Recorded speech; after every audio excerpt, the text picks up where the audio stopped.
हर हर महादेव, ओम नमः शिवाय। जी, मैं आचार्य राकेश झा। आज सावन के इस पावन मास में भगवान शिव को कौन से पत्र और पुष्प चढ़ाने से क्या पुण्य है, क्या फल है और कितनी उसकी महत्ता बताई गई है, इस विषय में आज हम बात कर रहे हैं।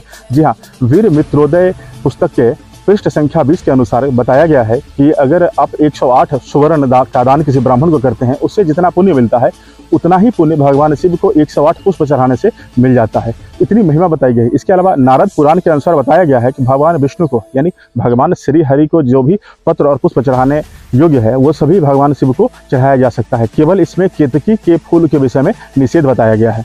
इसके अलावा भविष्य पुराण में बताया गया है कि भगवान शंकर को जो भी पत्र और पुष्प चढ़ाए जाते हैं उसमें कुछ उत्तम पुष्प और पत्रों की वर्णन उसमें मिलती है, जिसमें कनेर, मौलसिरी, धतूरा, पलाश, अपराजिता, सम्मी का पुष्प, शंख पुष्पी, कमल, चमेली, नागकेसर, गुम्मा, बेला, पलाश, बेलपत्र, केसर, नीलकमल और लाल कमल के विषय में वर्णन किया गया है।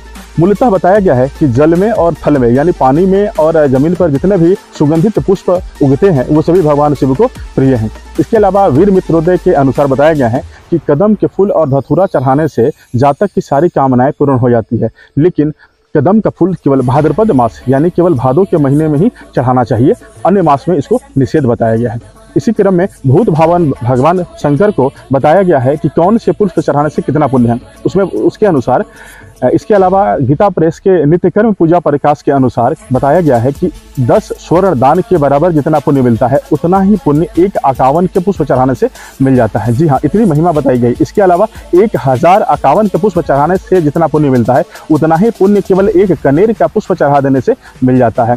कनेर का पुष्प जो है सामान्यतः हमारे बाग बगीचे में, हमारे घर के आंगन में पीला कलर का लंबा जैसा फूल होता है, उसको कनेर का पुष्प कहते हैं। कनेर का पुष्प 1000 चढ़ाने से जितना हमको पुण्य मिलेगा उतना पुण्य एक बेलपत्र चढ़ाने से मिल जाता है। जी हाँ, इतनी महिमा बताई गई है बेलपत्र की। इसके अलावा कहा गया है कि 1000 बेलपत्र चढ़ाने से जितना पुण्य मिलता है उतना ही पुण्य केवल एक गुम्मा का फूल चढ़ाने से, ये विशेषकर गांव में या फिर जंगल में या फिर जो खुले स्थानों पर गुम्मा का पुष्प मिलता है, तो वो गुम्मा के फूल की इतनी भी महिमा बताई गई है। इसके अलावा कहा गया है कि 1000 गुम्मा के फूल चढ़ाने से जितना पुण्य मिलता है उतना पुण्य केवल एक कूस का फूल चढ़ाने से, कूस का फूल सफेद रंग का और लंबा जैसा होता है, वो उतना पुण्य मिलता है।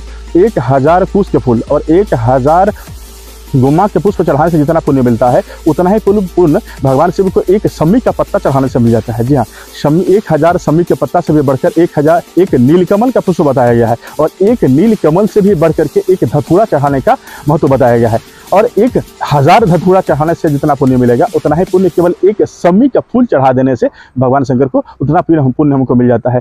तो हमारे आस पड़ोस, हमारे अगल बगल में इतनी सामान्य चीज़ों में, इतने सामान्य पत्र और पुष्प में भगवान शिव की इतनी कृपा मिल जाती है, इतना जब बड़ा पुण्य मिलता है। तो इस सावन के पावन महीने में आप सब भगवान शिव की कृपा पाने के लिए सम्मी का पत्र, बेलपत्र आदि जो है जितना संभव हो पा रहा है आप चढ़ाइए और उनकी कृपा में डूबे रहिए। तो बोलिए प्रेम से हर हर महादेव, ओम नमः शिवाय।